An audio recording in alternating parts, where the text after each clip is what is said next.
Hello, true believers. This is Doc Hogg, and welcome to episode 15 of Comics in Variety. Today I'm going to spend a little time looking at the recently released Star Wars trailer, The Rise of Skywalker. But before I do that, I want to mention that Shane Zenwari has reached and actually surpassed his goal for the elemental balance on Indiegogo. So congrats to Zane. Just to let you know, I will be doing an interview with Mr. Shenwari on Sunday, and I'll be trying to release that the next Monday. Also want to mention, give another shout out to Jeremy Lott, otherwise known as Our Boy Great Lott. His Indiegogo campaign, Movie Men Crowded Theater, has reached half of its goal. There are still over 40 days left, so let's back it. Let's make Movie Men happen. For those of you who are sensitive, just acknowledge that Jeremy did commit a grievous thought crime here. It shouldn't be movie men, it should be movie persons. That said, I've seen the comic PDF copy. It is really good. It will be worth your while. The price is good, so do back it. I have mixed emotions about the new Star Wars trailer for Rise of Skywalker. This in part stems from the fact that I wish they'd never let George Lucas near another movie camera after Howard the Duck. And the reason for that, obviously, is that would have spared us the disaster that is the Star Wars prequel. Now, I didn't think The Phantom Menace was that bad, but Attack of the Clones, well, I went and saw a midnight showing so that, I would be one of the first to see it. That was a big mistake. Wish I was in bed. At the time, I saw the lightsaber fight with Yoda, and I described it as Kermit the Frog gets in a sword fight. Revenge of the Sith wasn't much better, and that really soured me on Star Wars, which is kind of saying a lot because I loved the first three movies as a kid, and I was just so disappointed with what came after that I was really turned off to Star Wars after that. In fact, the only good thing to come out of the prequels was what's known as Red Letter Media, a YouTube channel. And if you don't know what that is, I'll provide a link to that in the description. If you really dislike the Star Wars prequels, you'll enjoy Red Letter Media's review of the prequel. Now, I was just so turned off by the prequel that I barely paid any attention to The Force Awakens. I didn't bother seeing it in the theater. I finally saw it on Netflix, and I was like, "Hey, this is pretty good."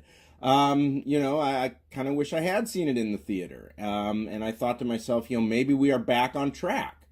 But for whatever reason, I didn't bother seeing the next one, the Last Jedi, in theaters. I think it was because my son was about 1 year old at the time. It was his second Christmas.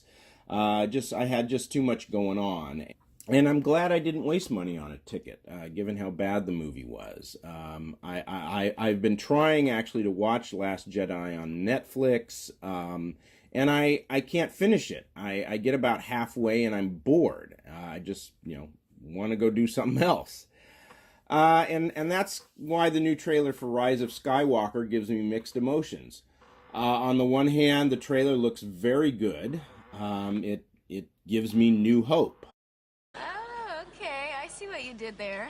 But it also probably means that I'll have to finish The Last Jedi if I want to go see it. So I can understand what came before when I see The Rise of Skywalker. And that's the dilemma. I'm in really no rush to finish The Last Jedi. Well, okay, on to the trailer for Rise of Skywalker.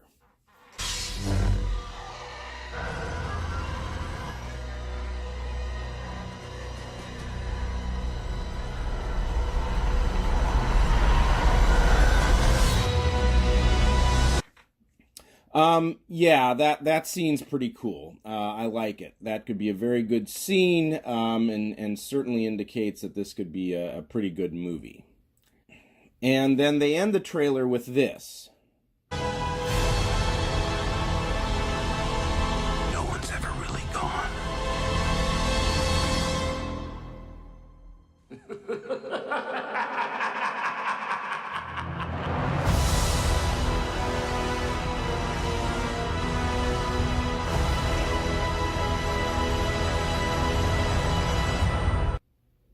Yeah, that's just really a great way to end the trailer. It looks like you've got a piece of the Death Star from Return of the Jedi, and then you've got Emperor Palpatine's laugh. Sounds very menacing, and makes you think, "Oh wow, wait, what's going on here?" I really am interested in that. Now, there are some critics who are not sold on this trailer, and I think they make some good points. I'll provide a link to one of them in the description below. So, really, it comes down to, will the Rise of Skywalker, will it be more like The Force Awakens, or will it be The Last Jedi? And who knows at this point? Certainly, though, the trailer has gotten it off to a good start. I, however, am not going to risk, seeing it opening weekend before most of the reviews are out and we get some audience ratings. Once those are out, I will probably go see it.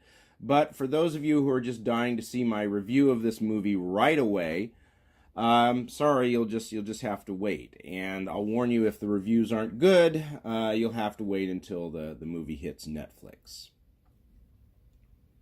Now let's move on. Okay, that music means that it is time for Hogg's Headlines. All the headlines that Doc Hogg wants to report on. Dateline, hippie infestation. An Australian city gathered 77 people from different countries to set a Guinness World Record for most nationalities in a drum circle.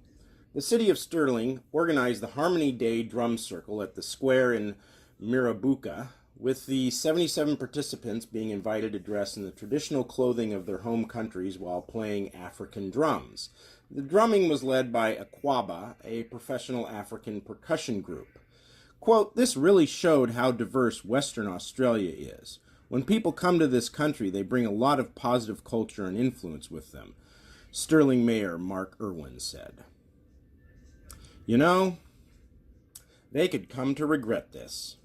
No, hippies all around me. Hippies. They're everywhere. They want to save the earth, but all they do is smoke pot and smell bad. Help. Okay, that's all for now.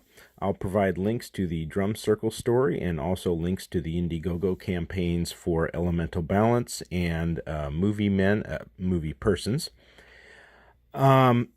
If you enjoyed this video, please do subscribe, hit the notification bell to keep yourself up to date on new content, and hit the like button. As always, you can contact me via email at dhog70@gmail.com and via my Twitter handle at doc_hog. Until next time, have a very nice day.